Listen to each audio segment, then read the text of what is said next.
Comunidade Educacional das Trevas. Eliane Macarini pelo Espírito Vinícius, Pedro de Camargo. Amor e Equilíbrio Audiobook. Segunda parte. Capítulo 7. Na Escola dos ENCARNADOS. 782. Não há homens que entravam o progresso de boa-fé, acreditando fortalecê-lo, porque o veem segundo seu ponto de vista, e frequentemente onde ele não existe. Pequena pedra posta sob a roda de um grande carro sem impedi-lo de avançar. O Livro dos Espíritos, Livro 3, Capítulo 8, Lei do Progresso, Item I, Marcha do Progresso. Após agradáveis momentos de descanso, resolvemos visitar a escola pública em que Silas lecionava. Era o início radioso de um novo dia. O sol esplêndia em um colorido fantástico. Sua luz radiosa iluminava a rua pela qual caminhávamos, as árvores orvalhadas emanavam doce perfume, e as flores que enfeitavam residências davam a tudo um aspecto idílico. Observando a grandiosidade da obra divina, refletia sobre o direcionamento pessimista que insistíamos em dar às nossas energias.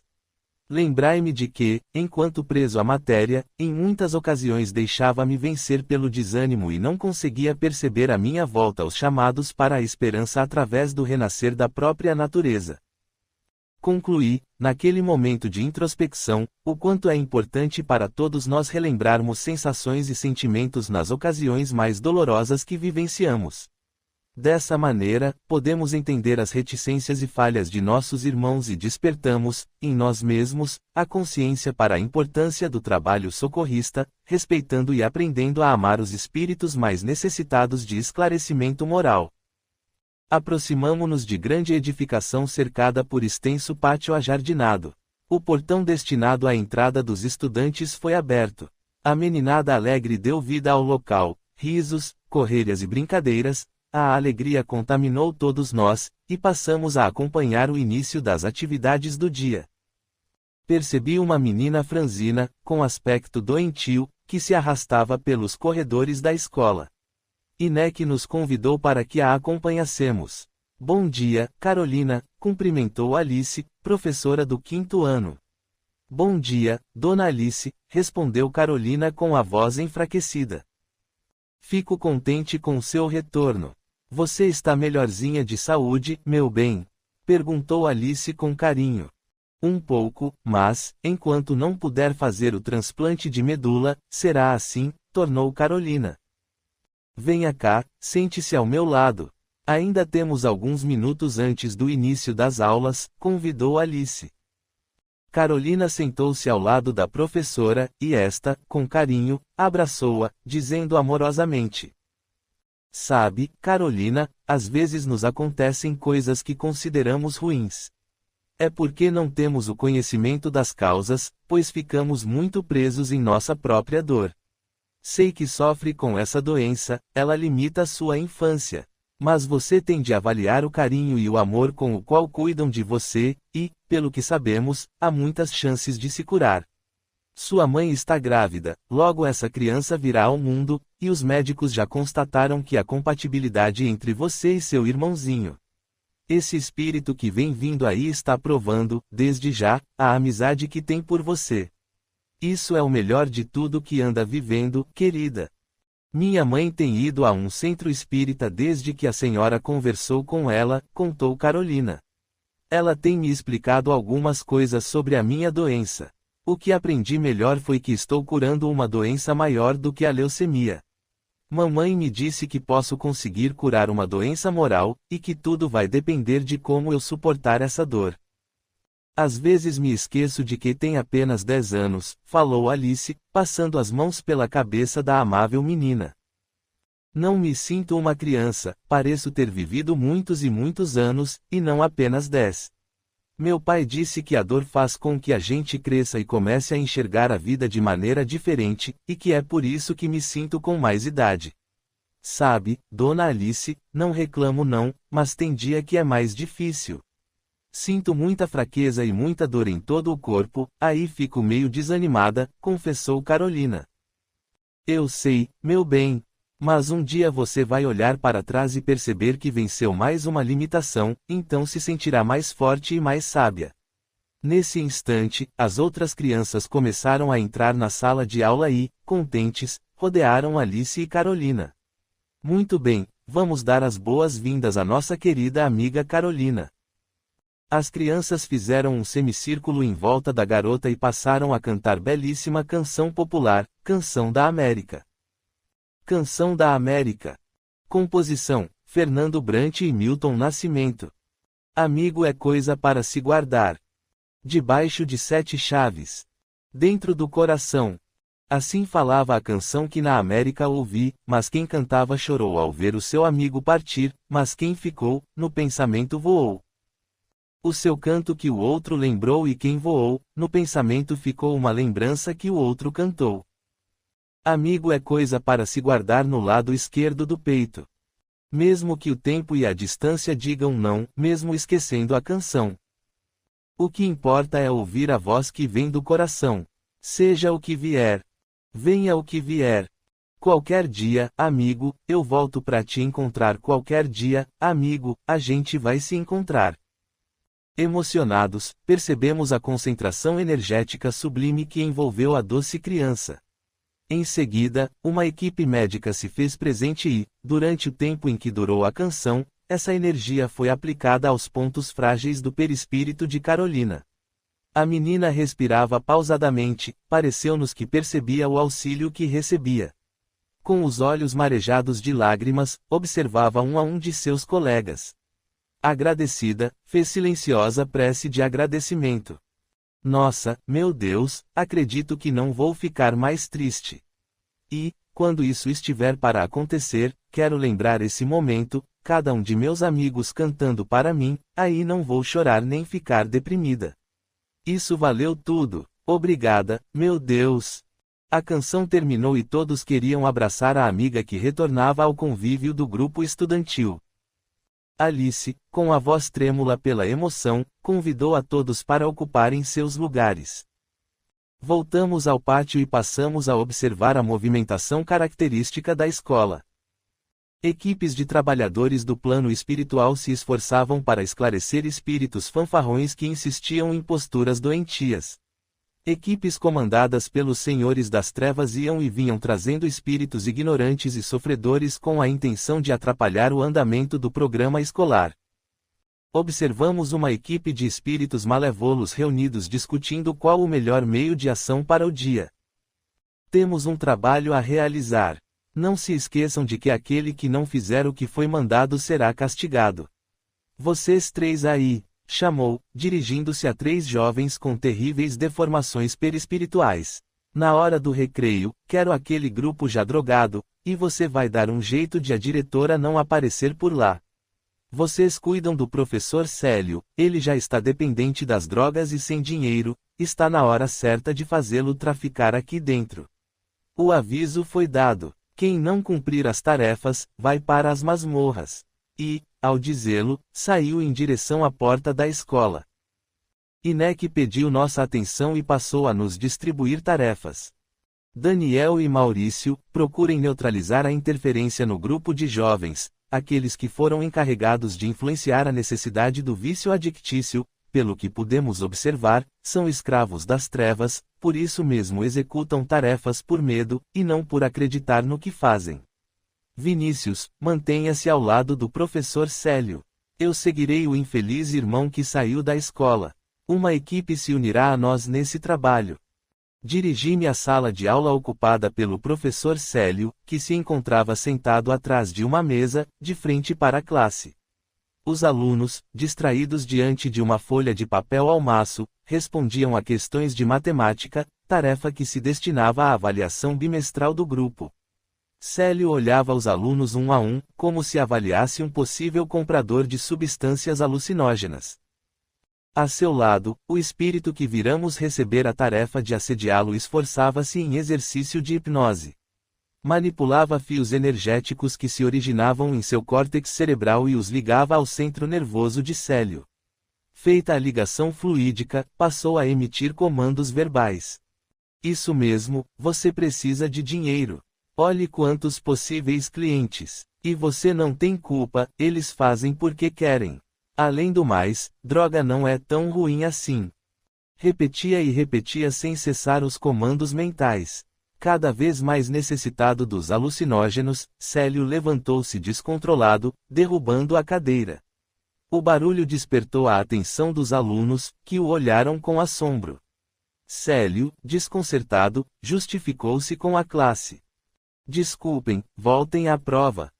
Sentou-se de novo, e nos aproximamos. Bom dia, amigo, falei. Bom dia, o que fazem aqui? Não os tinha visto, respondeu o irmão demonstrando certa surpresa. Estamos a trabalho, tornei. Estão aqui para atrapalhar, mas não me importo, estou preparado para enfrentá-los, respondeu o outro com agressividade. Não o tememos, sabemos da bondade que habita o coração de todos os filhos de Deus. Queremos, sim, auxiliá-lo, e não atrapalhá-lo, como pensa o irmão, justifiquei. Não sou seu irmão, e não pense que vai me confundir com essa conversa mole. Sei das minhas obrigações e vou cumpri-las, respondeu o infeliz, virando as costas ostensivamente. Percebo que sofre muito, faz tempo que esse ferimento sangra. Indaguei. E no que lhe interessa a minha dor? Nada nem ninguém pode mudar a minha história. Estou sendo punido por ter feito mal à minha própria família, não mereço auxílio, e vou continuar sofrendo porque mereço sofrer, replicou com raiva. Qual é o seu nome? Inquiri. Silvio, mas isso não interessa a ninguém, nem a mim mesmo. Nenhum nome eu tenho direito a ter. Mereço ser escravo, continuou o infeliz, obsessor de si mesmo. Você tem consciência dos erros que cometeu, e assim mesmo está a serviço das empresas malignas. Como espera recuperar o bem dentro de si e resgatar os erros cometidos se continua a agir com maldade? Perguntei. Não ajo com maldade porque quero, e sim para ser castigado e açoitado. Apenas dessa maneira encontro alguma paz, tornou, depressivo. Nenhum erro será corrigido com outro erro. Apenas o resgate através do bem poderá equilibrar novamente a sua dor. O irmão espera ser castigado ao castigar os outros. O que consegue ganhar com isso, além de mais e mais sofrimento? Não me faça pensar a respeito, ainda não consigo entender, confessou, apertando com força a própria cabeça. Os desvários dos comandantes das trevas contam com o sofrimento de espíritos como o do irmão para executar tarefas em proveito próprio. O amigo somente alimenta o mal com essa atitude de autopunição. É isso mesmo que quer para si e para aqueles que prejudica. Silvio deixou-se deslizar para o chão, e um pranto sentido aflorou do mais íntimo de suas emoções. Ajoelhei-me diante dele e o amparei em abraço amoroso, falando apenas: descanse, meu amigo, descanse. Quando acordar de novo, perceberá que o mundo tem novas cores e novas formas para você. Vá em paz.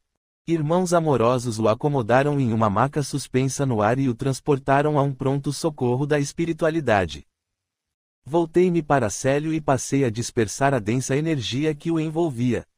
Auscultei seus pensamentos, e percebi, feliz, que sentia certo alívio, embora não soubesse explicar por quê. Devo estar ficando louco, não posso fazer uma coisa dessas. Fui fraco, mas não posso influenciar negativamente esses jovens que ainda têm uma chance. Ademais, confiam em mim. Meu Deus, ajude-me, olhe só no que estou me tornando. Nesse instante, um espírito sorridente se aproximou do pequeno grupo de socorristas e anunciou, demonstrando imensa alegria. Obrigado pelo auxílio, minhas preces foram atendidas. Sou amigo de Célio e o acompanho nesta encarnação, porém, nos últimos meses, me vi impossibilitado de me aproximar dele, mas tenho certeza de que esse momento surtirá belíssimos frutos para o futuro. Não nos agradeça, falei com emoção. Somos apenas instrumentos do Senhor. Agradeça a Deus, que tudo vê e provê em benefício de seus filhos. O irmão nos abraçou e voltou a penetrar a psicosfera de Célio. Este fechou os olhos e, sorridente, pensou: amanhã mesmo vou procurar ajuda. Se precisar, peço para ser internado. O que não quero é continuar assim. Enquanto cuidava do professor Célio, Maurício e Daniel se ocupavam do grupo de jovens, encarnados e desencarnados.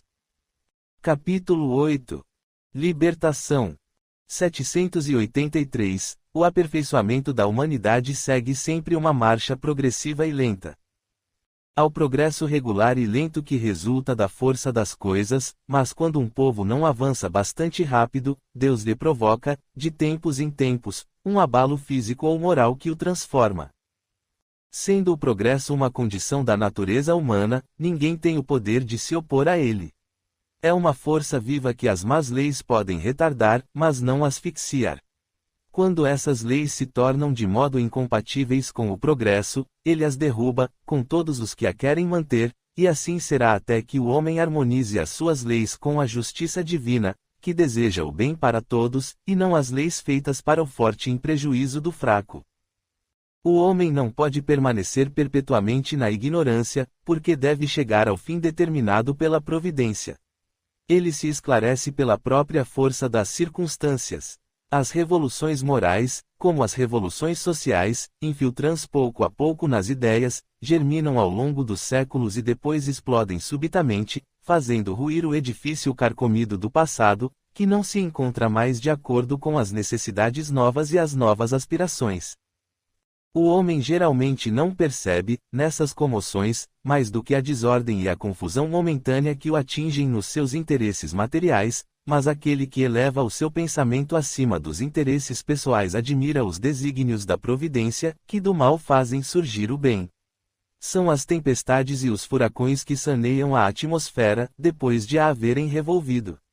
O Livro dos Espíritos, livro 3, capítulo 8, Lei do Progresso, item I, Marcha do Progresso. Maurício aproximou-se dos jovens desencarnados enquanto Daniel e outros trabalhadores da equipe espiritual que assistia àquela comunidade procuravam se sintonizar com os jovens encarnados que seriam assediados. Bom dia, meus amigos, cumprimentou Maurício com cordialidade. O que você quer? Ainda não entenderam que não precisamos de sua ajuda. Vocês são muito chatos. Respondeu uma jovem com tristes deformações perispirituais, acentuadas principalmente na área genésica e cardíaca. Desculpem a intromissão, mas temos por obrigação moral oferecer auxílio àqueles que sofrem, tornou Maurício. Então o desobrigamos dessa chatice. Aliás, por que não se junta a nós? Sabemos que deve ter afinidade conosco, senão não precisaria estar se sacrificando por nós.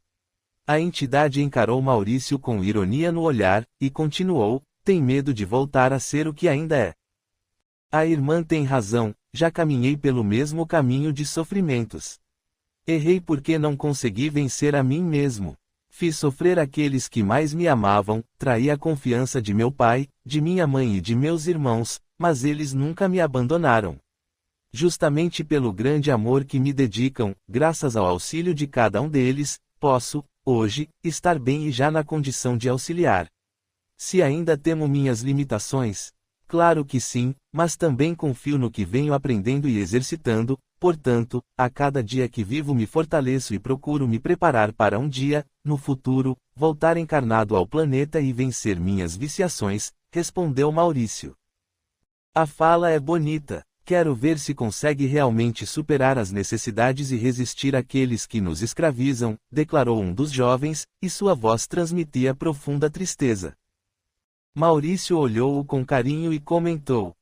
Só vivenciando poderemos responder com certeza. E escravos somos enquanto nos sentirmos merecedores do castigo.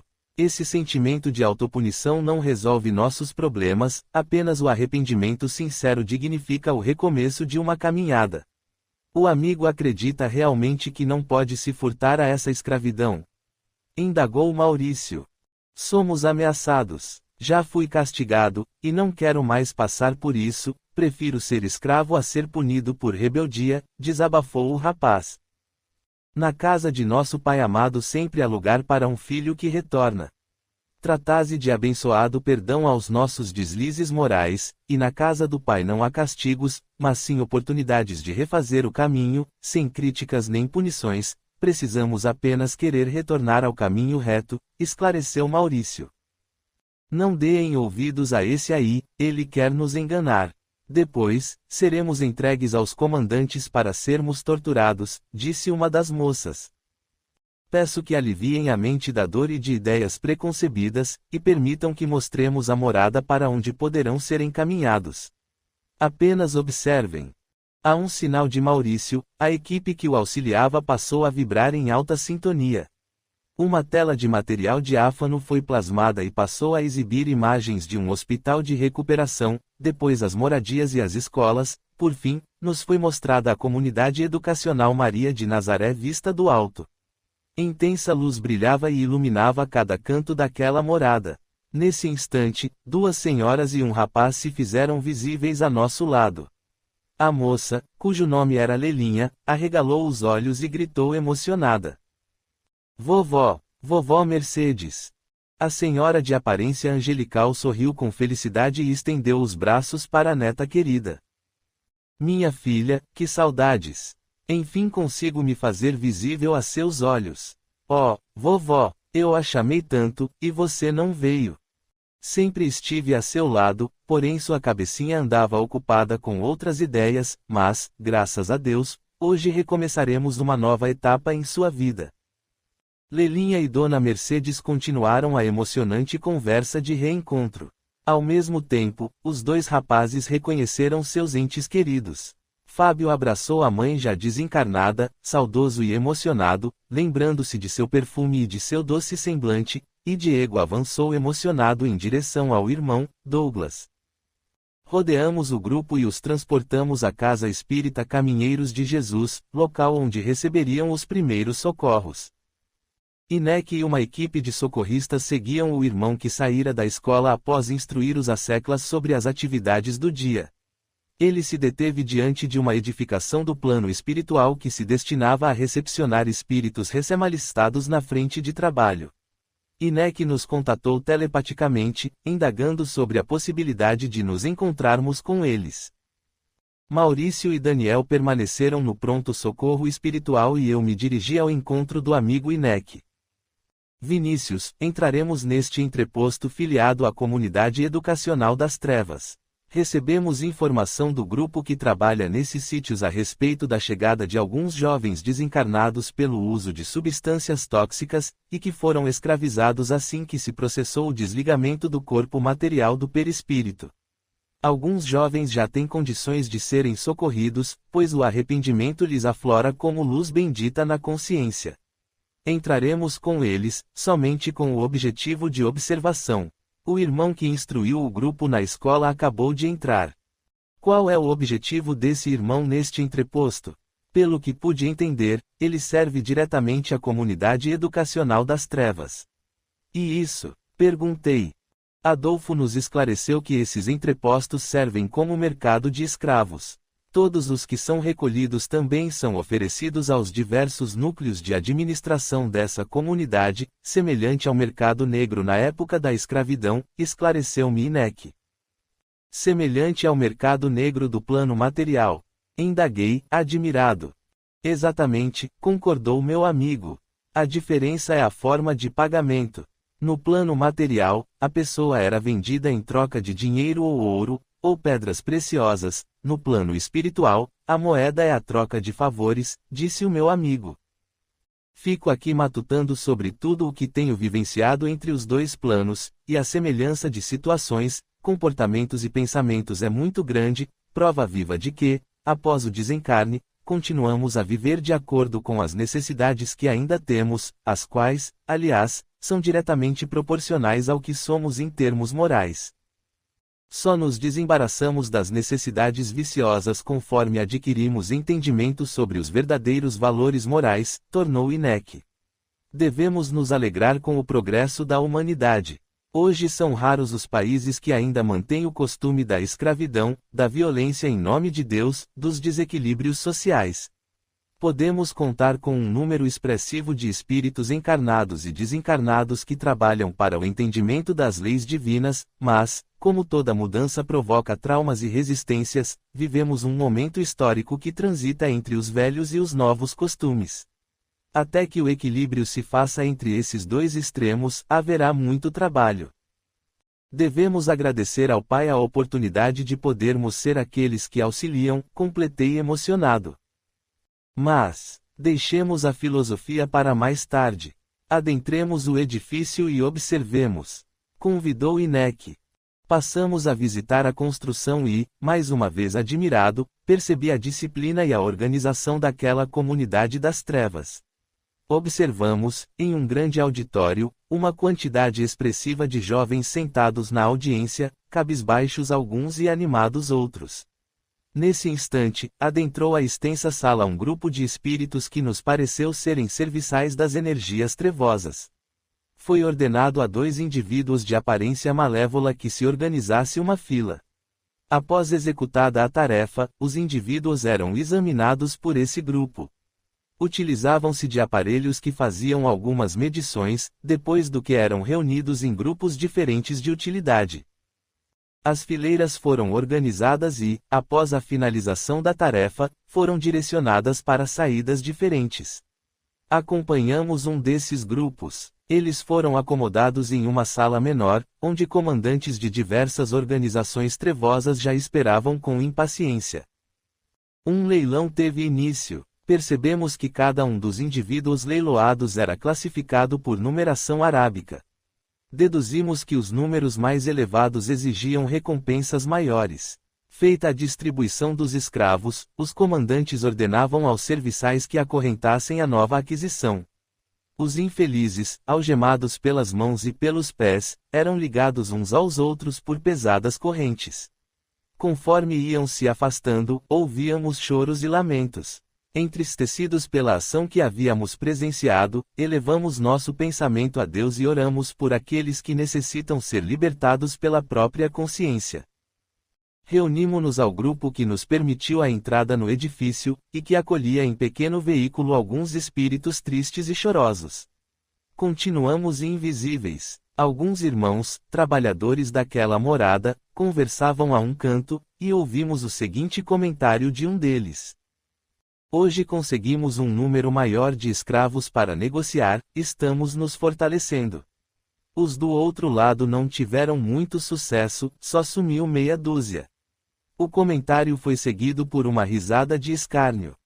Olhei para o veículo e percebi que ali havia muito mais do que meia dúzia de espíritos, nossa pequena condução estava repleta de esperanças. O trabalhador que nos conduzia comentou sorridente. Eles contam apenas os que foram aprisionados e não percebem que o socorro se estende a toda a comunidade. Uma moça de aproximadamente 20 anos nos convidou a entoar canção evangélica. Conforme íamos soltando nossas vozes, o veículo ganhava altura e pudemos observar o sol se pondo no firmamento. Mais uma vez, fascinado com como tudo se encaixa à perfeição, lágrimas de emoção assomaram aos meus olhos. Capítulo 9. Vários tipos de escola. 784. A perversidade do homem é bastante intensa, e não parece que ele está recuando, em lugar de avançar, pelo menos do ponto de vista moral. Enganas-te. Observa bem o conjunto e verás que ele avança, pois vai compreendendo melhor o que é o mal, e dia a dia corrige os seus abusos. É preciso que haja excesso do mal, para fazer-lhe compreender as necessidades do bem e das reformas. O Livro dos Espíritos, Livro 3, Capítulo 8, Lei do Progresso, Item I, Marcha do Progresso. Alberto e Marta nos esperavam no posto de socorro. Boa noite, amigos, cumprimentarão-nos os 2 amáveis companheiros de jornada. Boa noite, o que os traz ao posto de socorro? Perguntei a ambos. Eu e Marta conseguimos autorização para visitar uma escola particular, conceituada no mundo material e muito bem amparada por mestres espirituais. Visto o direcionamento sadio de seus propósitos, nosso objetivo será observar as diretrizes que orientam essa comunidade. Acreditamos que os amigos gostariam de nos acompanhar, convidou Alberto. Seria muito interessante. Pedimos apenas que aguardem alguns minutos, precisamos tomar certas providências, explicou Inek. Aguardaremos, respondeu Alberto. Nesse espaço de tempo, mostrarei a Marta as instalações do posto de socorro. Após tomarmos algumas providências para o bom andamento dos trabalhos no posto de socorro, reunimos-nos a Marta e a Alberto, e nos colocamos a caminho da comunidade escolar a que nossos amigos haviam se referido. Chegando ao local onde o prédio escolar se erguia, majestoso, percebemos a energia que irradiava do ambiente. A claridade ornava toda a construção material. Recebidos com carinho por espíritos trabalhadores naquela comunidade, logo se prontificaram a nos esclarecer qualquer dúvida. Santos, um senhor que aparentava uns 40 anos, ofereceu-se para nos acompanhar e passou a dissertar sobre a comunidade educacional. Esta é uma escola particular destinada à comunidade de classe média, explicou Santos. O custo não é tão oneroso, pois aqui não temos nada que não seja necessário. Podem observar que o prédio que abriga a escola é uma construção antiga, doada à instituição pelos antigos proprietários. A direção escolar procedeu a algumas modificações, o suficiente para adequar o edifício aos novos objetivos. Contamos com 300 alunos por período, sendo que os horários da manhã e da tarde são cobrados, enquanto o período noturno é gratuito e tem por objetivo propiciar educação aos menos favorecidos. Contamos com 2 salas destinadas à alfabetização de adultos.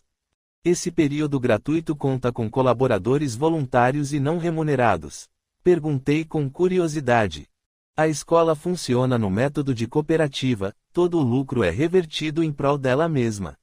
O período noturno é sustentado pelo superávit financeiro conseguido com a cobrança dos 2 primeiros períodos. Os professores que trabalham no período noturno são remunerados, porém com salário inferior ao dos outros períodos, esclareceu Santos. Os professores do período noturno não se ressentem dessa diferença? Indagou Maurício.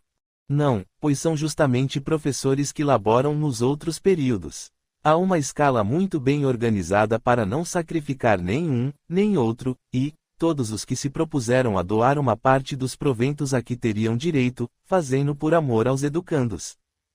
Magnífico projeto, exclamou Inek, demonstrando sua alegria.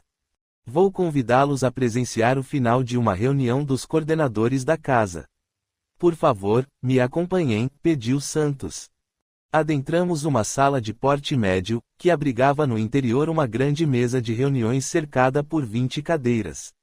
8 pessoas se encontravam reunidas no término de uma agradável reunião em que discutiam com amabilidade as tarefas da semana. Então vamos resumir as decisões tomadas em relação às 3 turmas de formandos do ano. Primeiro, nesses 9 meses que antecedem o final do ano, considerando que estamos no mês de março, proporemos aos alunos algumas atividades extracurriculares com o propósito de arrecadar fundos, cuja finalidade é custear a formatura. Segundo, abriremos uma conta poupança no nome de um pai ou mãe de aluno, de um dos professores de turma e da diretora da escola. Terceiro, os alunos deverão trabalhar em atividades extras, como venda de doces fabricados por eles mesmos, festas dentro da escola, supervisionadas de perto pelos coordenadores. Bazares e outras ideias que possam ir surgindo no decorrer do ano, explanou Cecília, coordenadora do 9º ano. Sempre gostei muito dessa ideia, disse Anabela, uma das professoras.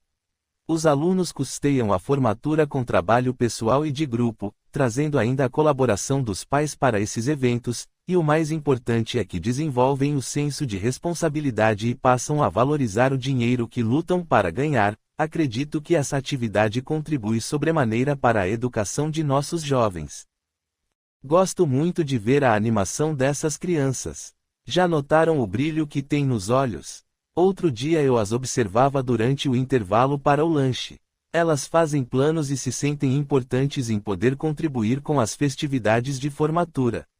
Sandra, aluna da turma B, comentava com a amiga que, se dependesse dos pais para que participasse das festividades e da viagem para o acampamento, teria de desistir, visto as dificuldades financeiras que enfrentam devido à doença do pai, contou Patrícia, outra educadora. Bom, já tomadas as decisões, voltemos aos afazeres. Dalva, você poderia fazer uma prece agradecendo a boa disposição de todos nós em benefício de nossa amada comunidade. Convidou a diretora da escola, Dona Olívia. Observamos as salas de aula e a perfeita integração entre seus membros. Havia harmonia e paz dentro daquela comunidade educacional. Admirado, questionei Santos sobre se não havia tumultos ocasionados por alguns amigos ainda em estado de insatisfação. Sempre há um ou outro aluno com problemas de várias espécies, porém, a boa vontade e o carinho de nossos trabalhadores, dos dois planos, acabam por sanar esses pequenos entraves, disse Santos. A escola conta com a participação de profissionais competentes e dedicados, verdadeiros missionários na área da educação.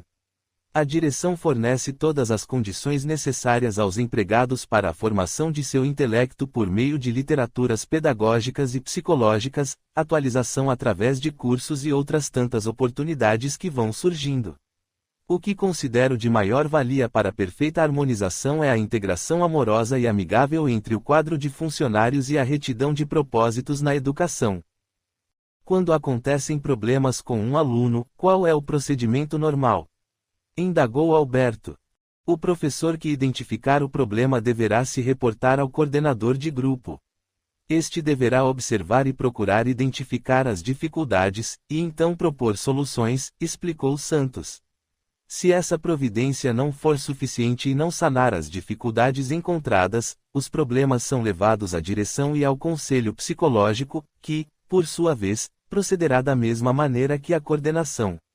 Assim, todos se envolverão no processo de cura. Nesse ínterim, equipes espirituais já estarão se movimentando e realizando sua parte nesse projeto.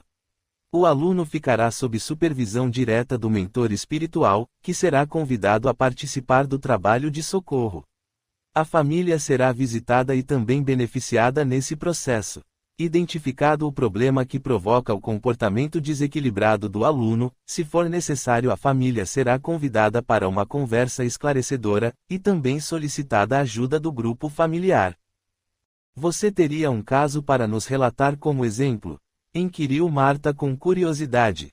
Um aluno de nossa escola desde os 4 anos, um menino bastante amável e amoroso, começou a apresentar mudanças de comportamento quando estava próximo dos 9 anos, tornou-se irritadiço e agressivo, inclusive, em algumas ocasiões, apresentando comportamento violento para com colegas e professores. Foram tomadas as primeiras providências, as quais se mostraram infrutíferas. Passamos à segunda etapa e, com a ajuda da psicóloga na entrevista familiar, descobrimos que os pais estavam em processo de iminente separação, já se falava em divórcio. Helena, a psicóloga da escola, propôs aos pais acompanhamento terapêutico na tentativa de auxiliar o reequilíbrio da família. Concomitantemente, o plano espiritual traçou um projeto de auxílio e descobrimos que antigo inimigo colocava em prática plano de vingança que urdia havia muito tempo, aproveitando a baixa fluídica da família, que na ocasião enfrentava aflitivos problemas com doenças e dificuldades financeiras. Hoje, esse aluno faz parte do grupo que vai se formar. Aliás, foi escolhido pelos colegas como representante da classe. Interessante seu relato. Não havia pensado no atendimento escolar com esse alcance espiritual, comentei admirado. Em todas as situações que vivemos estamos sendo auxiliados. Afinal, nosso processo educacional se verifica em todos os instantes da vida, completou Marta. Agradecemos a boa vontade de Santos e aceitamos o convite de INEC para visitarmos outra instituição educacional. Dirigimo-nos para lá. De frente para o prédio material, observamos a riqueza de detalhes. O edifício era construído em vários andares e totalmente forrado por vidros azulados. A portaria ostentava colunas de granito negro, enquanto o piso era revestido em mármore alvo. Vários balcões serviam ao atendimento de quantos entrassem no prédio. Logo na entrada fomos recepcionados por 2 trabalhadores espirituais, que se colocaram à nossa disposição. O período noturno já será iniciado. Os alunos dirigem-se às salas de aula. À noite, somente os cursos de ensino médio funcionam. São destinados a jovens com menor poder aquisitivo, que trabalham durante o dia, por isso o custo é menor. Por favor, me acompanhem, pediu Daniel. As instalações eram bem planejadas, as salas de aula, confortáveis, A área de recreação oferecia escolhas diversas aos alunos, porém senti certa opressão e passei a observar o movimento de encarnados e desencarnados. Pedi licença a INEC e a nossos acompanhantes, preferindo ficar perto da recepção. Os alunos que adentravam o ambiente eram reconhecidos, de imediato, por alguns desencarnados que se portavam como dirigentes do local.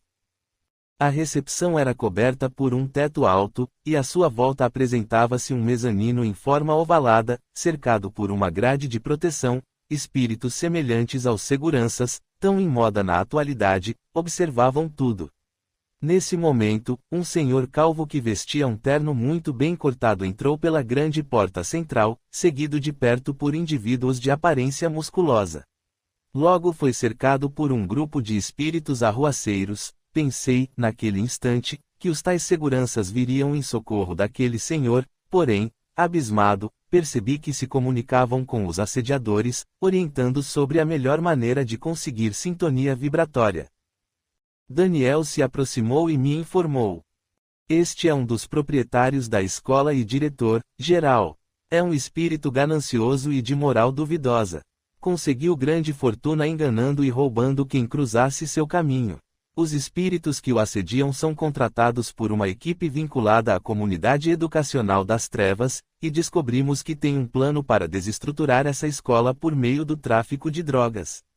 Cristóvão, esse é o nome do diretor, foi contatado por um grande distribuidor de alucinógenos e lhe foi oferecida sociedade, partilha de 50%. No início, ele recusou, mas a ganância e o dinheiro fácil o atraem sobremaneira. Nos últimos dias, já conseguiu se convencer e burlar a própria consciência, justificando o iminente acordo. Ele pretende distribuir drogas dentro da própria escola. Perguntei estupefato. Pretende sim, mas de maneira bastante sutil. Conseguiu alguns intermediários que foram matriculados como estudantes. Dessa maneira, tem à disposição grande possibilidade de clientes, e ele, pessoalmente, não poderá ser acusado de nada, explicou Daniel. E será permitido que isso aconteça? Indaguei. Cristóvão deveria aproveitar a oportunidade dessa encarnação para vencer o triste vício da ganância, porém está sempre piorando seus débitos, Daniel prosseguiu. Se acontecer o que planeja, sua situação se tornará muito grave, portanto, foi deliberado por espíritos superiores que possa ser atendido e advertido durante o sono sobre a gravidade de suas escolhas, caso contrário, desencarnará por um aneurisma cerebral, medida que visa ao próprio benefício. E os professores desta casa? Questionei. Um dos benefícios são os bons salários, que os incentivam aos estudos e à boa vontade, uma vez que os problemas financeiros que têm são menos graves do que os dos professores mal remunerados. A coordenadoria dos cursos é mais presente e muito exigente, porque a direção lhes cobra perfeição com a intenção primeira de manter a boa propaganda da casa. Na realidade, a intenção principal é o lucro financeiro, mas disso advém a boa qualidade do ensino, esclareceu Daniel. A preocupação no direcionamento moral dos cursos? Questionei.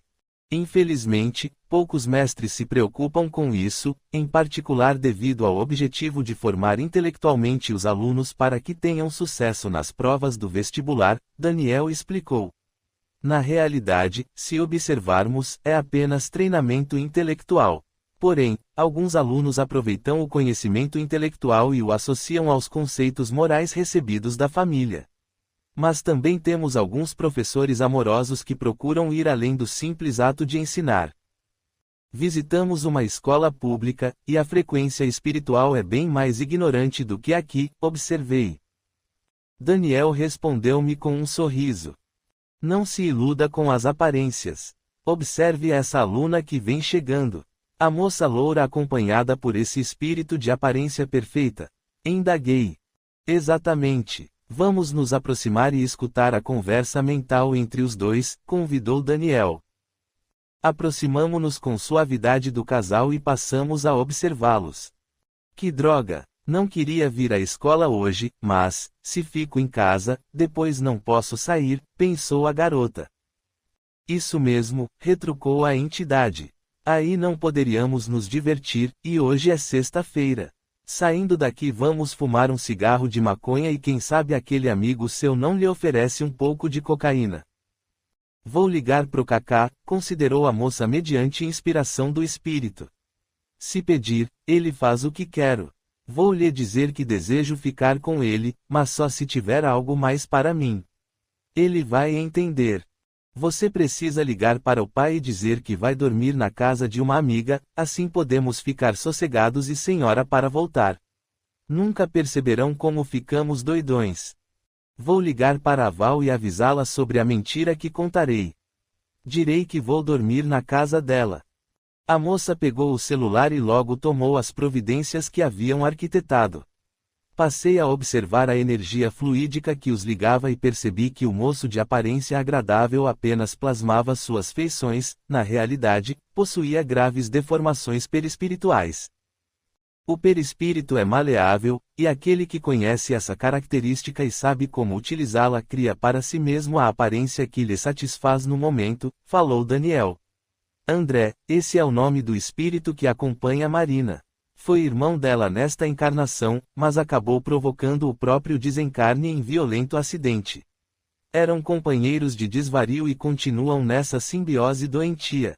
Observe como vão se reunindo a outros tantos jovens na mesma sintonia vibratória. No final do período escolar sairão em grandes caravanas, tanto do plano material como do espiritual, sempre em busca dos prazeres momentâneos e tão destruidores. O período diurno apresenta alguma diferença? Perguntei.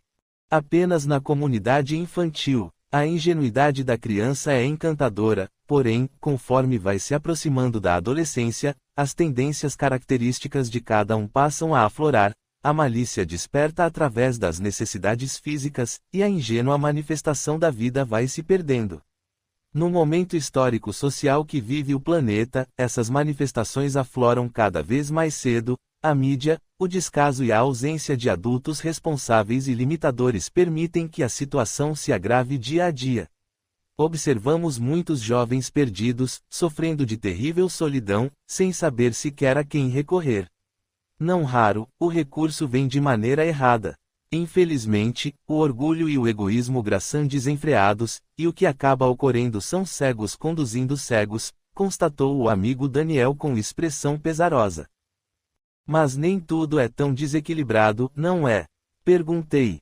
Não, não mesmo. Já disse que temos famílias maravilhosas que apoiam os jovens, jovens conscientes da responsabilidade para com as oportunidades que recebem, e professores que são verdadeiros missionários da humanidade, acrescentou Daniel. Continuamos nossa conversa por mais alguns minutos. Então Inek e outros colaboradores da casa se aproximaram de nós. Vinícius, Marta e Alberto precisam voltar ao educandário, e nós também precisamos voltar à Casa Espírita Caminheiros de Jesus, disse Inek. Hoje é dia do atendimento fraterno, e Manuela conseguiu levar Silas com o auxílio de uma amiga que frequenta a casa. Aproxima-se das 20 horas. Silas deverá ser encaminhado à sala da atendente Sandra. Despedimo-nos, portanto, de nossos novos amigos, comprometendo-nos a voltar e observar a escola no período diurno. Capítulo 10. O atendimento de Silas. 785. Qual o maior obstáculo ao progresso? São o orgulho e o egoísmo. Quero referir-me ao progresso moral, porque o intelectual avança sempre. Este parece, aliás, à primeira vista, duplicar a intensidade dos vícios, desenvolvendo a ambição e o amor das riquezas, que por sua vez incitam o homem às pesquisas que lhe esclarecem o espírito. É assim que tudo se relaciona no mundo moral como no físico e que do próprio mal pode sair o bem. Mas esse estado de coisas durará apenas algum tempo, modificar-se à medida que o homem compreender melhor que além do gozo dos bens terrenos existe uma felicidade infinitamente mais durável. Há duas espécies de progressão que mutuamente se apoiam e, entretanto, não marcham juntas, o progresso intelectual e o progresso moral. Entre os povos civilizados, o primeiro recebe em nosso século todos os estímulos desejáveis e por isso atingiu um grau até hoje desconhecido. Seria necessário que o segundo estivesse no mesmo nível. Não obstante, se compararmos os costumes sociais de alguns séculos atrás com os de hoje, teremos de ser cegos para negar que houve progresso moral. Por quê? Pois, a marcha ascendente da moral deveria interromper-se mais que a da inteligência. Por que não haveria, entre o século XIX e o XXIV tanta diferença nesse terreno como entre o XIV e o XX? Duvidar disso seria pretender que a humanidade tivesse atingido o apogeu da perfeição, o que é absurdo, ou que ela não é moralmente perfectível, o que a experiência desmente. O Livro dos Espíritos, livro 3, capítulo 8, Lei do Progresso, item I, Marcha do Progresso. Assim que adentramos a casa espírita Caminheiros de Jesus, o atendente encarregado de encaminhar os pacientes do dia chamou Silas para que se dirigisse à sala de atendimento fraterno. Sandra se encontrava à porta e recepcionou Silas com a habitual amabilidade e alegria. Boa noite, sou Sandra, e você, qual é seu nome? Boa noite, meu nome é Silas. Por favor, Silas, entre e fique à vontade. Esse senhor sentado ao canto é o senhor Luiz. Ele nos auxiliará com boas vibrações energéticas. Vibrações energéticas? Desculpe, sou ignorante nesses assuntos. Você teria um tempo para explicar algumas coisas, inclusive como funciona o tratamento que farei. Tenho sim. O atendimento fraterno tem por objetivo principal os esclarecimentos evangélico, filosófico e, não raras vezes, científico das dificuldades que enfrentamos na vida. Por meio desse esclarecimento, o atendido passará a ter uma visão diferente de suas dificuldades. Entendemos que todos nós estamos preparados física, espiritual e emocionalmente para superar nossas limitações. A descrença nessa capacidade é que nos causa dor e sofrimento, e esses são períodos que acabam por provocar processos dolorosos de autoobsessão que nos roubam, momentaneamente, a crença em nossas potencialidades. Minha filha me disse que eu viria aqui para fazer um tratamento desobsessivo. Pensei que me livrariam de inimigos que me perseguem, retrucou Silas. A intenção primeira é fortalecê-lo por meio do esclarecimento e da compreensão de como se processa esse intercâmbio entre os dois mundos. Assim, como consequência direta, você permitirá ao próprio espírito mudar de sintonia vibratória, dessa maneira se colocando a salvo da interferência nefasta dos espíritos mais ignorantes. Sintonia vibratória. Tem a ver também com vibrações energéticas? Tem sim. Você deve ter alguma noção de física, não é? Tenho. Aliás, é uma das matérias que muito me atraem. Então será fácil entender como se processa o intercâmbio em nosso mundo. Tudo é energia, até mesmo o corpo material é energia concentrada a determinado ponto, que produz certa densidade, o que nos torna visíveis ao mundo material. Estamos mergulhados nesse mundo energético, e toda ação que praticamos, ou qualquer pensamento emitido, produz uma energia característica, que possui determinada qualidade. Dependendo dessa qualidade, atraímos energias afins, ou seja, que tenham afinidade moral conosco. Boas energias atraem boas energias, energias ruins atraem energias ruins. E o Sr. Luiz tem como tarefa nessa sala auxiliar-nos, com boas intenções e seu amor incondicional, a manter um bom padrão vibratório. Espere um pouco, veja se entendi. O obsessor é aquele espírito que nos acompanha de acordo com essa qualidade energética. Isso mesmo, é uma lei bastante clara. Se fôssemos usar antigo provérbio popular, seria o seguinte: diga-me com quem andas que te direi quem és. Quer dizer que se tenho obsessores é porque eu mesmo estou com energia ruim. Exatamente. Diga-me, como anda a qualidade de seus pensamentos? Muito ruim, sinto-me péssimo, incapaz de reagir diante de tudo que vem me acontecendo. Quer contar alguma coisa para depois a analisarmos de acordo com a lei de ação e reação? Essa é uma lei da física. Exato, e que serve para variados aspectos da vida. Toda ação produz uma reação de igual intensidade. Por exemplo, se saio para dirigir embriagada e provoco um acidente, torno-me responsável por suas consequências, portanto vivo hoje consequências de meus atos pretéritos. Mas e se houvéssemos feito o melhor e tivéssemos certeza de que não houve maldade em nossas ações, e ainda assim as consequências não forem agradáveis? Na doutrina dos espíritos, acreditamos nas múltiplas encarnações. Esta é apenas mais uma vida que vivemos, e algumas das situações pelas quais devemos passar e superar têm origem no passado. Trata-se de erros cometidos em outras oportunidades e dos quais já nos arrependemos, porque entendemos que nossas falhas são passíveis de recuperação por intermédio de uma encarnação expiatória e posteriormente probatória. Se eu, hoje, tenho necessidade de auxiliar jovens que se viciam em substâncias químicas, alucinógenos, pode ser uma expiação de uma encarnação em que eu era o aliciador. Seria uma maneira de resgatar seus débitos socorrendo aqueles que prejudicou. Mas, nessa luta, deixei de observar minha própria família e acabei descobrindo que o pior problema está dentro de minha casa. Meu filho está usando drogas, e sinto que por minha negligência. Tudo bem, agora que descobriu, supere a situação e lute por seu filho. O que adianta ficar aí se lamentando e se culpando? Você possui conhecimento intelectual suficiente sobre o assunto, é hora de utilizá-lo com sabedoria e força de vontade. Sua persistência é que poderá fazer diferença para seu filho.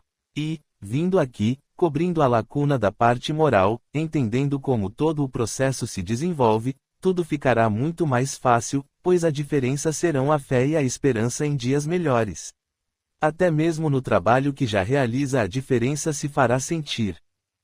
É engraçado, tudo sobre o que você fala parece que eu já sabia. Nunca li nada sobre a doutrina espírita, mas, conforme vamos conversando, parece que estou recordando algo que já sei. Quando nos preparamos para reencarnar, ainda no plano dos espíritos, fazemos um planejamento encarnatório, e provavelmente você se preparou para descobrir nessa existência nossa amorosa doutrina do perdão. Doutrina do perdão. Incrível como isso faz sentido para mim. Sinto que, a partir de hoje, as coisas serão diferentes. Sinto uma alegria enorme dentro do meu peito, confessou Silas, enquanto grossas lágrimas de alegria e alívio escorriam por seu rosto. Hoje mesmo conversarei com Paulo, e a primeira providência será trazê-lo aqui para ser esclarecido sobre o que anda vivendo. Obrigado, Sandra, não tenho como demonstrar meu agradecimento a vocês. Agradeça a Deus e a Jesus, e também a esses espíritos abnegados que nos assistem. Sou apenas uma intermediária do Pai, trabalhando pela sua redenção. Como assim? O que quer dizer com redenção? Todo trabalho que nos exige esforço e perseverança em termos de renovação pessoal é oportunidade de crescimento moral. Todos nós, habitantes deste abençoado planeta de provas e expiações, estamos correndo atrás do prejuízo que causamos a nós mesmos, por meio de atitudes desequilibradas e, não raras vezes, malévolas. Portanto, estamos resgatando o passado delituoso por meio do trabalho caridoso. Silas observou a atendente Sandra por alguns segundos e, introspectivo, comentou: interessante. Quando minha filha Manuela falava sobre os trabalhadores das casas espíritas, tinha a impressão de que eram pessoas que beiravam a perfeição moral, por isso mesmo com todo o direito de aconselhar, ou até mesmo opinar sobre nossa vida, mas, agora que estamos conversando, também descobri que nada é como achava. Se fosse em outras circunstâncias, isso causaria pensamentos depressivos, porém, ao contrário, sinto-me bem em entender que um dia poderei estar em situação melhor e conseguirei auxiliar a outros. É assim mesmo que ocorre no processo evolutivo. Sempre alguém estará melhor que nós. Este nos estenderá as mãos e nos auxiliará a levantar e a chegar ao equilíbrio, será como um ombro amigo até o instante em que pudermos caminhar com as próprias forças, que se originarão do espírito esclarecido. Agradeço a você, a sua boa vontade em ouvir minhas lamentações e a ter clareza de raciocínio para não me dar respostas, e sim me auxiliar a encontrá-las. Agradeço a Deus, a Jesus e aos bons espíritos que nos assistiram nesses momentos. Estou saindo daqui com outro ânimo e, o mais importante, sinto-me esperançoso em poder auxiliar meu filho e também a tantos outros jovens que porventura apareçam em meu caminho. Seja bem-vindo à nossa casa. Espero contar com você na próxima sexta-feira. Sandra se despediu de Silas, e este, emocionado, pediu-lhe: Posso abraçá-la com muito carinho e respeito? Pode sim, meu amigo. Com lágrimas nos olhos, Silas se despediu e também abraçou, amoroso, o trabalhador silencioso, o Sr. Luís. Após o atendimento de Silas, fomos convidados a observar um de seus companheiros espirituais, que foi encaminhado a uma sala cuidadosamente preparada para conter a fúria de irmãos em estado avançado de demência. As paredes que limitavam o espaço eram plasmadas em energia pura de amor e bondade, e, conforme a necessidade, movimentos rítmicos liberavam raios de luz multicoloridos que alcançavam cada canto e cada ser ali agasalhado. O desarvorado irmão apresentava adiantado estado de deformação perispiritual. Naquele momento enraivecido, plasmava para si mesmo aparência demoníaca, que crescia em tamanho e volume, com a intenção única de nos amedrontar. Trabalhador amoroso de nossa casa de socorro apenas vibrava em sintonia de amor e perdão, então nos juntamos a ele. Com os pensamentos elevados ao Pai, proferimos agradável oração petitória que criava ao redor energia sublimada, responsável por reciclar, aos poucos, a densa energia que se originava do irmão. Ele se contorcia em fúria e dor, vociferava impropérios, amaldiçoando a todos que ali se encontravam, e quanto mais violento se tornava, mais crescia diante de nossos olhos, até o ponto em que, esgotado pelo cansaço causado pelo próprio descontrole, resvalou ao chão, dolorido e sofrido, enfim se desnudando a nossos olhos em triste aparência, que mais se assemelhava a um esqueleto, esquálido e infeliz, perdido da própria vida. Reunimo-nos à sua volta e, emocionados, agradecemos ao Pai a bênção daquele momento de redenção. Passamos a cuidar dele com carinho por meio de energias balsâmicas que o acalmaram, finalmente, adormeceu. Irmãos abnegados o recolheram com carinho em uma maca coberta por alvos lençóis plasmados em material semelhante à seda. Notamos que o frescor do tecido trouxe-lhe sensação de conforto, pois sorriu, e sua face, patibular e grotesca, começou a se transformar. Não me canso de refletir sobre esses momentos que presencio durante os trabalhos de socorro. A cada dia mais me alegro e sinto-me fortalecido, percebo com mais clareza que, de fato, o mal é apenas pálido reflexo em nossas mentes. Obrigado, meu Deus, obrigado. Capítulo 11. Uma semente. 786. A história nos mostra uma multidão de povos que, após terem sido convulsionados, recaíram na barbárie. Onde está nesse caso o progresso? Quando a tua casa ameaça cair, a derrubas para reconstruir de maneira mais sólida e mais cômoda, mas até que ela esteja reconstruída haverá desarranjos e confusões na tua morada. Compreende isto também: és pobre e moras num casebre, mas ficas rico e o deixas para morar num palácio. Depois um pobre diabo como o eras vem tomar o teu lugar no casebre e se sente muito contente, pois antes não possuía um abrigo. Pois bem, compreende então que os espíritos encarnados neste povo degenerado não são mais os que o constituíam nos tempos de seu esplendor. Aqueles, logo que se tornaram mais adiantados, mudaram-se para habitações mais perfeitas e progrediram, enquanto outros, menos avançados, tomaram seu lugar, que por sua vez também deixarão. O Livro dos Espíritos, Livro 3, Capítulo 8, Lei do Progresso, item II, Povos Degenerados. Silas retornou para casa mais animado. Esperançoso, fazia planos para o futuro. O rosto, antes marcado por vincos profundos que denunciavam sua dor, agora demonstrava a serenidade da esperança. Ao adentrar a residência, sentiu forte odor de mato queimado. Entristecido, dirigiu-se ao quarto de Paulo e bateu à porta. Paulo, abra a porta. Precisamos conversar. Não me amole, não quero saber de papo com você. Volte para o seu quarto e cubra a cabeça, esse é o seu papel, o de vítima, tornou Paulo, belicoso. Não vou mais agir assim. Hoje entendi que apenas você mesmo sofrerá as consequências de seus atos, e, como só anda fazendo o errado, a dor lhe cobrará reparação. Meu papel de agora em diante será o do amigo que estará à sua disposição. Quando sentir necessidade de conversar, estarei à espera, declarou Silas com firmeza. Estou em meu quarto, a porta está aberta. Sei o que anda fazendo, e estou muito entristecido sim, porque o amo, meu filho. E o que desejo a você e a seus irmãos é que sejam indivíduos responsáveis e felizes. Sei também que quem recorre a esse caminho doloroso é porque anda sofrendo demasiado e não está dando conta de superar a própria dor. Ofereço ajuda, pois sei o que fazer, mas também não posso obrigá-lo a aceitá-la. Fique com Deus em seu coração e procure dormir um pouco. Silas dirigiu-se a seu quarto, trocou de roupa, tomou nas mãos o Evangelho segundo o Espiritismo e elevou o pensamento a Deus, solicitando auxílio para aquele momento. Emocionado, passou a leitura do texto. Pagar o mal com o bem. 1. Tendes ouvido o que foi dito, amarás ao teu próximo e aborrecerás ao teu inimigo.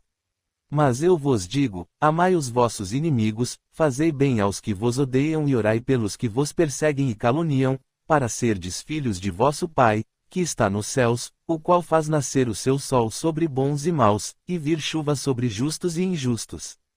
Porque, se não amardes senão aos que vos amam, que recompensa haveis de ter? Não fazem os publicanos também assim? E, se saudares somente aos vossos irmãos, que fazeis nisso de especial? Não fazem também assim os gentios? Eu vos digo que, se a vossa justiça não for maior e mais perfeita que a dos escribas e fariseus, não entrareis no reino dos céus. Mateus, v. 20, 43 a 47, o Evangelho segundo o Espiritismo, capítulo 12, amai os vossos inimigos. Enquanto Silas orava, uma equipe socorrista se fez presente nos quartos de pai e filho. A energia fluídica emanada da boa vontade e da oração sincera foi dirigida a Paulo, que, emocionado com a firmeza sentida nas palavras do Pai, permitiu a aproximação de bons amigos, que passaram a dispersão de fluidos viciosos. Sentindo-se melhor, o rapaz levantou-se da cama e, trêmulo, tomou a direção do quarto paterno. Encontrando a porta aberta, entrou receoso e viu Silas ajoelhado à beira da cama, orando com os olhos fechados, e ouviu a prece amorosa que pedia pelo filho amado. Silas, ao perceber a presença de Paulo, pediu: sente-se aqui em minha cama. O filho obedeceu em silêncio. Silas levantou-se e sentou ao lado dele. Apenas o fitou com carinho. Pai, não diga nada, não me critique. Posso dormir aqui com você? Claro, filho, deite-se que vou cobri-lo. Paulo se deitou, e, amoroso, Silas estendeu uma manta sobre o corpo magro do filho. Beijando-o na testa, aconselhou: durma com Deus, amanhã é um novo e abençoado dia. Sentou-se em uma poltrona e observou Paulo, que adormeceu de imediato. Passou boa parte da noite ali, sentado, orando e agradecendo a Deus a oportunidade do recomeço.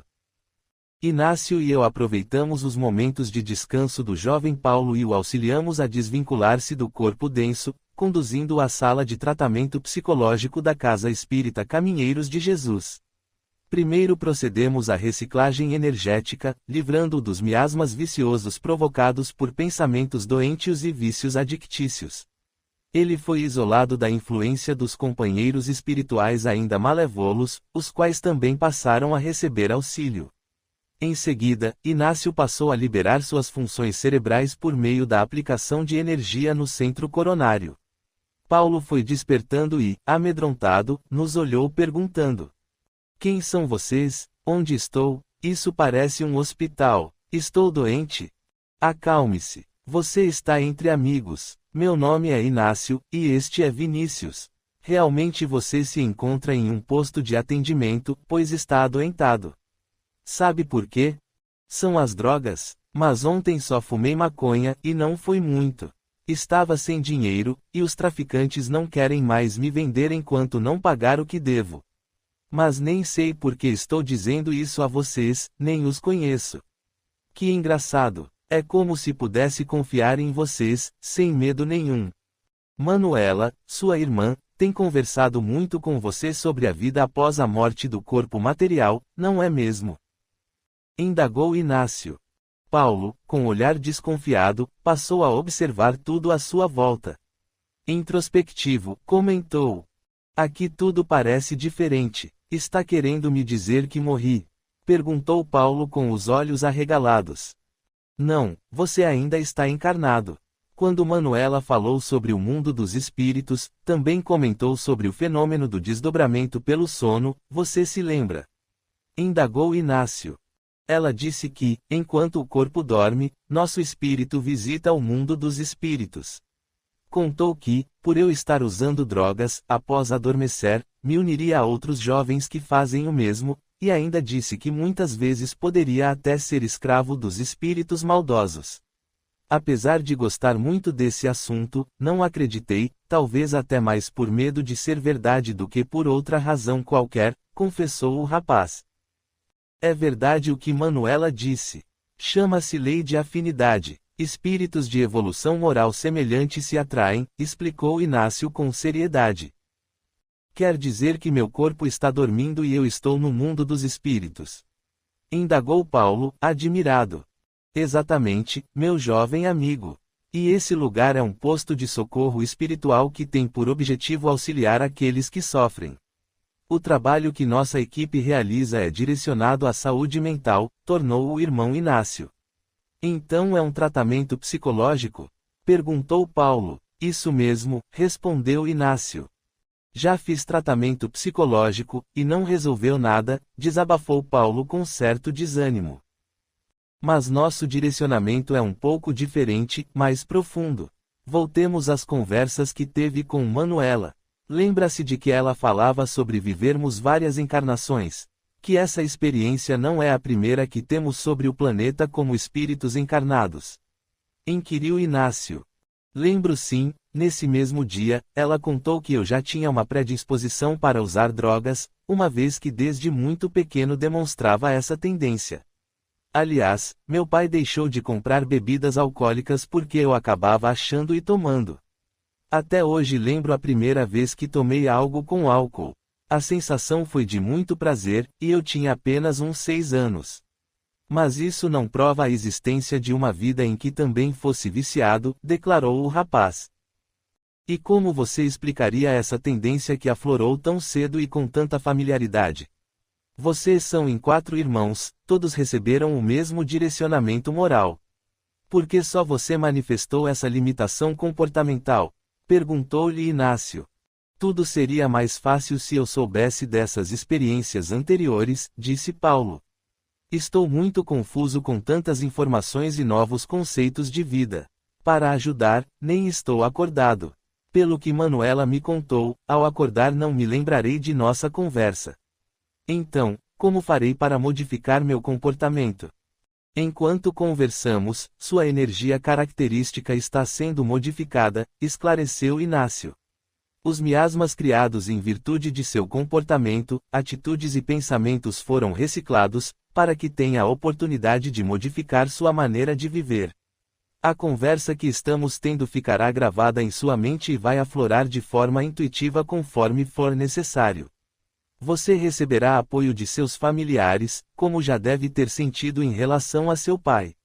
Amigos espirituais estarão a seu dispor conforme forem solicitados. Sua parte será vencer o orgulho e pedir ajuda para se livrar do vício.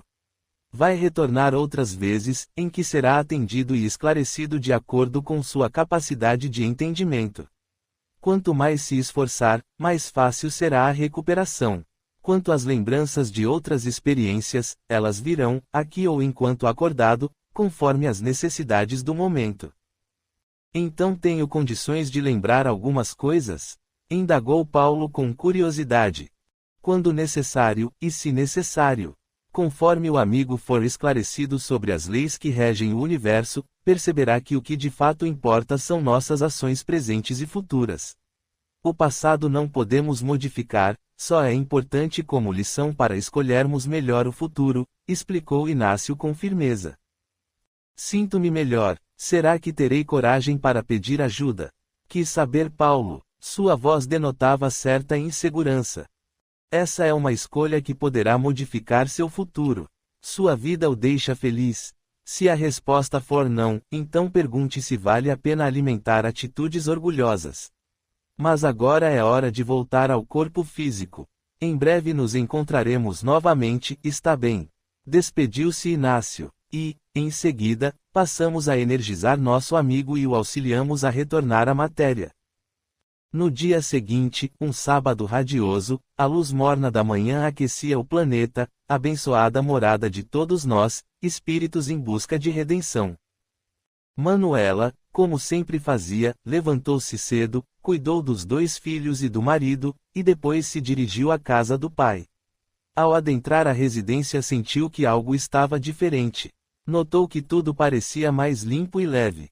Alegre, foi em direção ao quarto de Silas e, emocionada, viu Paulo adormecido tranquilamente na cama e Silas também adormecido na poltrona, em atitude de vigília. Postou-se aos pés da cama e fez rápida prece de agradecimento, pensando contente, o atendimento fraterno de ontem já produziu frutos. Há muito tempo não via o semblante de meu pai tão tranquilo. E Paulo adormeceu sob os cuidados de papai. Tenho certeza de que agora as coisas vão se modificar. Nesse instante, Silas abriu os olhos e viu a filha observando a cena emocionante. Com alegria, estendeu os braços e, levantando-se da poltrona, apertou-a com carinho contra o coração. Obrigado, Manuela, por me indicar um caminho. Sinto-me bem. Aquela dor que não me permitia nem ao menos cuidar de minha família está desaparecendo aos poucos. Prometo nunca mais ceder ao desânimo e alimentar o mal dentro de mim. Desculpe a preocupação e o trabalho que dei a vocês. Oh, papai, não se desculpe. Vou cuidar de vocês sempre em minha vida, porque os amo muito. Se não puder auxiliá-los na dor, não terei direito de participar dos momentos de felicidade. Paulo abriu os olhos e viu os 2 abraçados.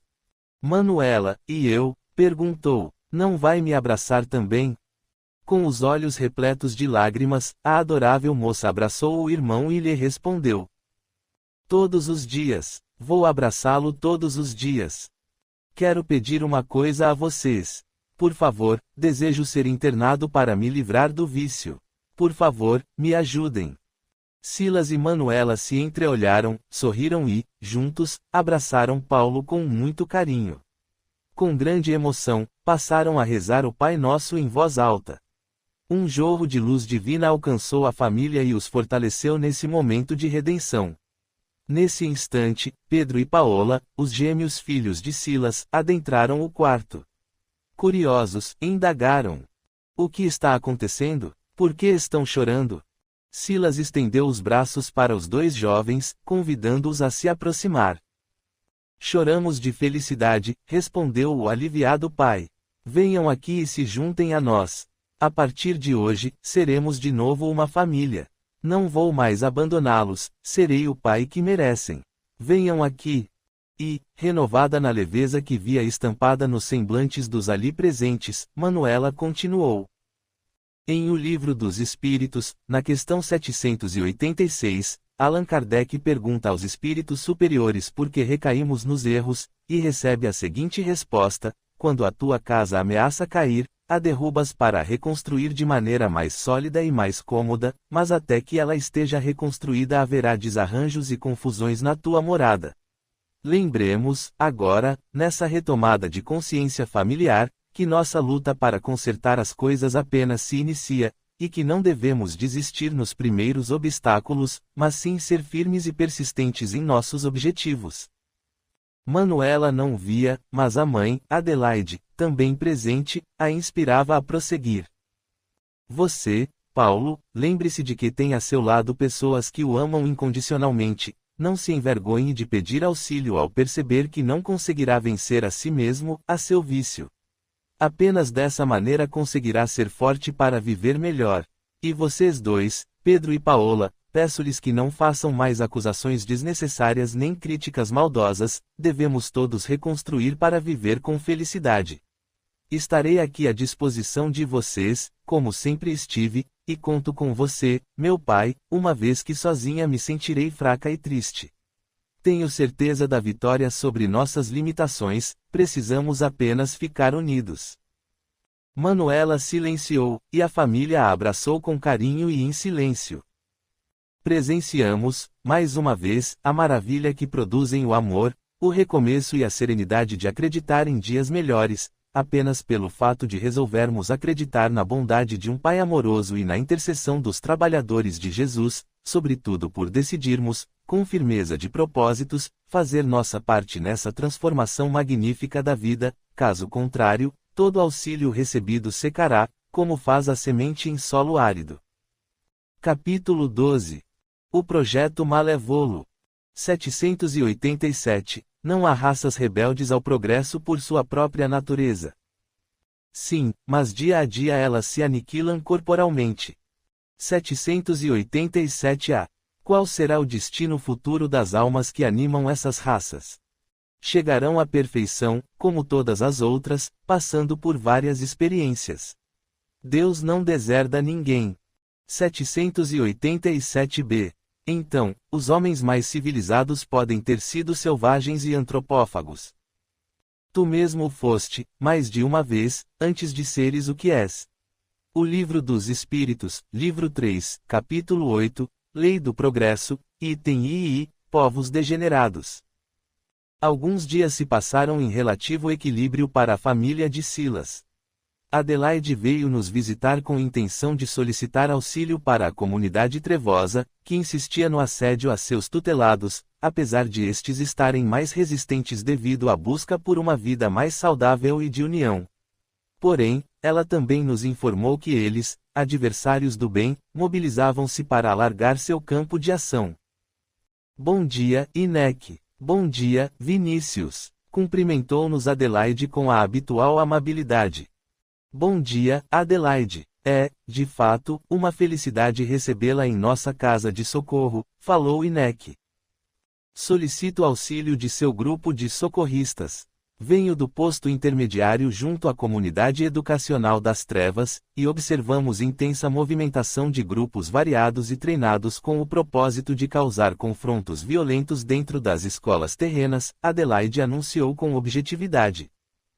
Por favor, desculpe a ignorância, mas poderia explicar a natureza desse treinamento a que a irmã se referiu?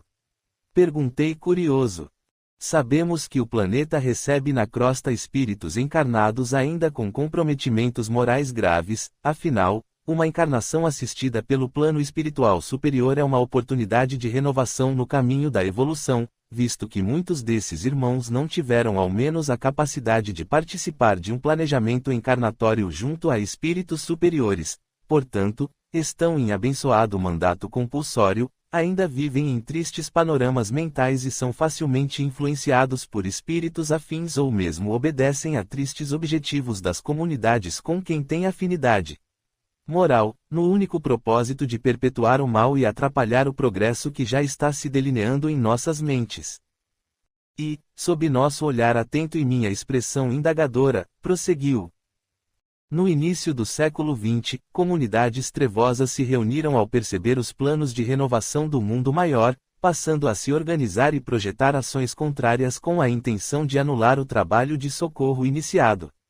Em uma grande convenção realizada no início da década de 20, os comandantes das várias comunidades traçaram uma linha de ação. O alvo principal seriam as crianças e os jovens. Astutamente observaram que, ao inibir a boa educação do espírito ainda em corpos infantis e adolescentes, estes se tornariam adultos com graves deficiências morais, portanto, sob mais fácil influência maléfica. As escolas passaram a ser alvos perfeitos para esses irmãos. A indisciplina e a falta de limitações, tanto dos profissionais da educação como da família, propiciaram a desorganização da estrutura educacional. Espíritos capacitados intelectualmente, porém ainda não educados no âmbito moral, alçaram altos voos na política, conseguindo assim cargos públicos de alto poder. A ambição desenfreada corrompeu as ideologias básicas para o desenvolvimento social, e o progresso material atrai cada vez mais a atenção dos que seriam os responsáveis pela reeducação de jovens. Adelaide, inspirada pelas boas intenções, continuava a nos esclarecer. E o tempo, bem precioso a todos, está cada vez mais acorrentado à aquisição de supérfluos, como troféus à vaidade desequilibrada. Desenvolveram-se, assim, as condições ideais à proliferação das chagas sociais, como violência, vaidade exacerbada, desunião familiar e social, O ódio e a baixeza moral são cultivados como características necessárias à sobrevivência. Os valores morais estão invertidos, quem não aceita participar dos comportamentos aviltantes se vê excluído, como se fosse portador de terríveis doenças contagiosas. Com lágrimas nos olhos, Adelaide prosseguiu, as equipes de mestres das trevas deliberaram a criação de uma disciplina destinada à educação de jovens ignorantes para insuflarem a discórdia entre os jovens encarnados. Notamos essa ação no aparecimento de grupos rivais que se digladiam pelas ruas e dentro dos edifícios escolares. Recebemos a informação de que as várias comunidades das trevas que se dedicam a esse triste labor se organizam para que os jovens treinados ganhem as ruas e as escolas do planeta em massa, instalando, dessa maneira, o caos, o que trará um período de dor e discórdia para a juventude. Se não agirmos com firmeza, corremos o perigo de ver a humanidade sofrer consequências desastrosas, visto que as trevas dominarão as mentes desavisadas. Segundo informações, teremos apenas 2 semanas, segundo o tempo da Terra, para nos prepararmos para o início desse inevitável confronto, mas que, no entendimento dos filhos mais evoluídos do Pai, se apresenta como belíssima oportunidade de trabalho para nós e resgate de mentes desvairadas por dores incompreendidas. Confesso ter ficado estupefato com as informações ouvidas. Sentia-me imensamente triste e muito preocupado com a explanação de Adelaide. Sabia que o submundo espiritual era organizado e que vários dos líderes eram portadores de admirável inteligência, infelizmente mal direcionada em seus propósitos, porém nunca havia sequer imaginado situação semelhante à que iríamos vivenciar. Adelaide, outras comunidades de socorro estão sendo chamadas ao labor. Questionei. A espiritualidade superior se movimenta com rapidez para que possamos auxiliar o planeta, tornou Adelaide com seriedade. Qual é a orientação dos espíritos superiores para o enfrentamento dessa prova? Perguntou Inek. Fomos instruídos a não esquecer o aconselhamento de Jesus, de que o remédio é destinado aos doentes, falou Adelaide. E esses irmãos são portadores de graves enfermidades morais, semelhantes a nós mesmos em um passado não muito distante.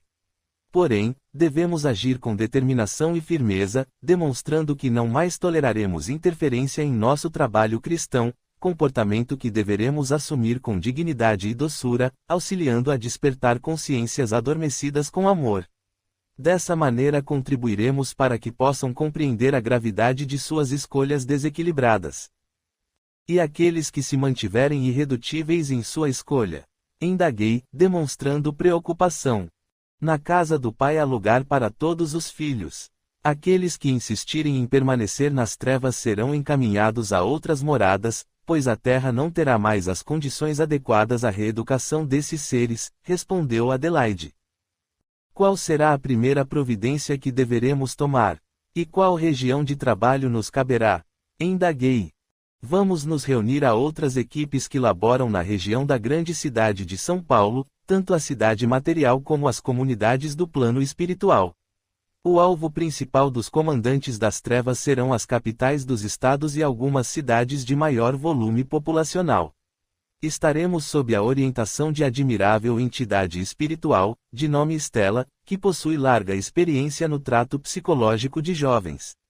Experienciou em diversas oportunidades a carreira missionária de pedagoga, inclusive estando sob orientação direta do amado mestre Pestalozzi, e nos últimos tempos tem se dedicado à recuperação de jovens que se desequilibraram nas experiências terrenas e também após a passagem para o mundo dos espíritos, informou Adelaide. Será abençoada a oportunidade de aprendizagem para todos nós. Mas poderia esclarecer a razão de os comandantes escolherem essas regiões? Inquiri. Nas cidades menores, os conceitos familiares e sociais ainda não foram afetados de modo tão grave quanto ocorre nos grandes centros populacionais, completou Inek. Ainda há união entre os moradores, o que podemos atribuir ao número menor de habitantes, por conseguinte, a maior aproximação e familiaridade entre os grupos sociais. Nas cidades maiores, tem-se uma despersonalização social, e o individualismo egoísta prolifera como meio de sobrevivência. A solidão e o medo são largas portas à obsessão, daí a facilidade no assédio aos menos avisados. E quando deveremos partir? Perguntei. Ao amanhecer do novo dia, assim terão tempo suficiente para reunir a equipe de trabalho, instruiu Adelaide. Você nos aconselha a convidar Inácio. Ou ele será mais útil permanecendo em seu posto? Perguntou Inek. Aconselho a se ausentarem apenas as equipes socorristas. Os profissionais da mente deverão estar em alerta, visto que, com certeza, receberão inúmeros pacientes necessitados de socorro. Agora preciso voltar ao meu posto de trabalho e tomar certas providências que se farão necessárias durante minha ausência. Encontraremo-nos ao amanhecer, despediu-se Adelaide. Só um minuto a mais de sua atenção. Gostaria de ter informações sobre Silas e os filhos. A irmã está informada? Indagou Inek. A escola onde Paulo, Pedro e Paola estudam está na lista dos agressores. Notamos, nos últimos dias, que os jovens mais frágeis moralmente andam irritadiços e agressivos, e a movimentação dos espíritos daquela comunidade está diferente. A certa excitação e ansiedade envolvendo-os, atribuímos essa diferença energética à proximidade da execução dos planos urdidos pelos dirigentes umbralinos. Uma das providências que tomaremos será aumentar o número dos trabalhadores socorristas dessas comunidades, e também aconselharei uma reunião com os acompanhantes espirituais dessas crianças e a equipe dos trabalhadores de cada escola, esclareceu com firmeza nossa amiga. Obrigado pela informação, falei. Tomaremos as providências necessárias e estaremos à espera da irmã ao alvorecer. Assim que Adelaide se foi, passamos a organizar as equipes que iriam nos acompanhar nesse labor. Colocamos Inácio a par do trabalho a ser realizado e logo ele se dirigiu ao hospital psiquiátrico sob sua direção no intuito de preparar acomodações para os novos e bem-vindos pacientes.